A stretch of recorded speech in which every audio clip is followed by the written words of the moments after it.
Hello everyone, this is Meghna from New Gen Infotech. So how are you all? I hope you all are doing well and good. So ఇవాళ మన topic వచ్చేసి why candidates reject in HR interviews. So నార్మల్గా మనం ఏదైనా ఇంటర్వ్యూస్కి వెళ్తే అందులో మనకి first return test, screening test, return test and technical round ఇవన్నీ కంప్లీట్ అయిపోయిన తర్వాత హెచ్ఆర్ రౌండ్ దగ్గరకు వచ్చి చాలామంది రిజెక్ట్ అవుతూ ఉంటారు.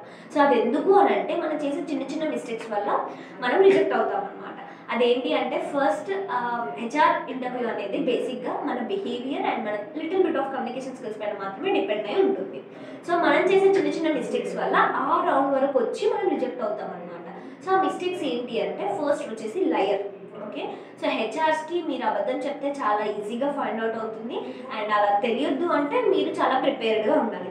లైక్ ఫర్ ఎగ్జాంపుల్ వచ్చేసి మీరు ఒక ప్రాజెక్ట్ గురించి అడిగారు అనుకోండి హెచ్ఆర్. సో మీ ప్రాజెక్ట్ ఏంటి అని, మీరు ఆ ప్రాజెక్ట్ చేయలేదు బట్ మీరు రెజ్యూమ్లో యాడ్ చేసుకున్నారు.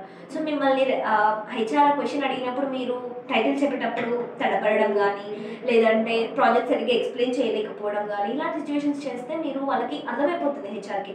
సో వాళ్ళు అబద్ధం చెప్తున్నారు, they are a liars. So లయర్స్ని కన్సిడర్ చేయరు, వాళ్ళు తీసుకోరు, అక్కడ రిజెక్ట్ చేస్తారు. ఇది first thing. And second thing వచ్చేసి ఏంటి అంటే మనకి జాబ్ హోపర్స్ అనమాట. జాబ్ హోపర్స్ అంటే నార్మల్గా ఎవరైనా సరే 2 to 3 months మాత్రమే జాబ్లో వర్క్ చేస్తూ ఉంటారు. చాలామంది అని చెప్పను, కొంతమంది లైక్ వాళ్ళకి స్టెబిలిటీ ఉండదు. లైక్ ఇక్కడ తక్కువ శాలరీ ఇస్తున్నారు, ఇంకొంచెం బెటర్ శాలరీ 2000 ఎక్కువ వస్తే ఆ 2000 ఎక్కువ వస్తుంది, అక్కడికి వెళ్ళిపోతాను.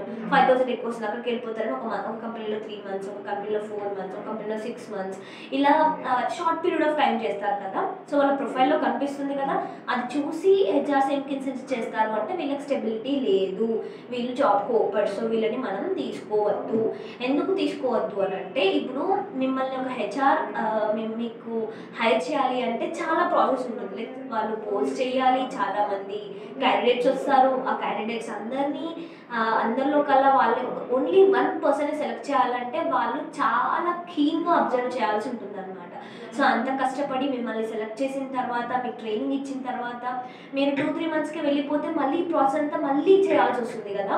సో అందుకని చెప్పేసి వాళ్ళ టైం అంతా వేస్ట్ చేస్తారు. ఒకవేళ సేమ్ అలాగే ఇక్కడ కూడా వెళ్ళిపోతే వాళ్ళ టైం వేస్ట్ అయిపోతుంది, మళ్ళీ హైర్ చేసుకోవాలి, మళ్ళీ ఈ ప్రాసెస్ అంతా చేయాలి, కాబట్టి వాళ్ళకి కష్టం అనిపిస్తుంది. కాబట్టి ఈ ప్లేస్లో లైక్ మీరు 2-3 months అలా వర్క్ చేశారనుకోండి, వాళ్ళు మిమ్మల్ని రిజెక్ట్ చేస్తారు. సో ఇది కాకుండా మీరు నెక్స్ట్ ఎక్కడ వర్క్ చేసినా కూడా మినిమం 1 year ఖచ్చితంగా చేయాల్సిందే వర్క్. ఇన్ వరస్ట్ కేసెస్ మీకు అది నచ్చలేదు, మీరు అక్కడ మేనేజ్ చేసుకోలేకపోతున్నారు అనుకుంటే అట్లీస్ట్ 6 months అయినా వర్క్ చేయాలి. ఓకే, సో ఇది ఇలా చేసే వాళ్ళని హెచ్ఆర్స్ రిజెక్ట్ చేస్తారు. అండ్ నెక్స్ట్ థర్డ్ వచ్చేసి టీమ్ ప్లేయర్. ఓకే, సో మీరు టీమ్ ప్లేయర్గా వాళ్ళకి కనిపించలేరు అనుకోండి, నాన్ టీమ్ ప్లేయర్గా మీరు వాళ్ళకి చెప్పారనుకోండి, అప్పుడు అక్కడ వాళ్ళు మిమ్మల్ని రిజెక్ట్ చేస్తారు. నాన్ టీమ్ ప్లేయర్ అంటే నార్మల్గా చాలామంది నేను సింగిల్గా చేస్తాను, నాకు నేనే చేసుకుంటాను, నాకు ఎవరి హెల్ప్ అవసరం లేదు, సో ఇలా చెప్పే క్యాండిడేట్స్ ఉంటారనమాట.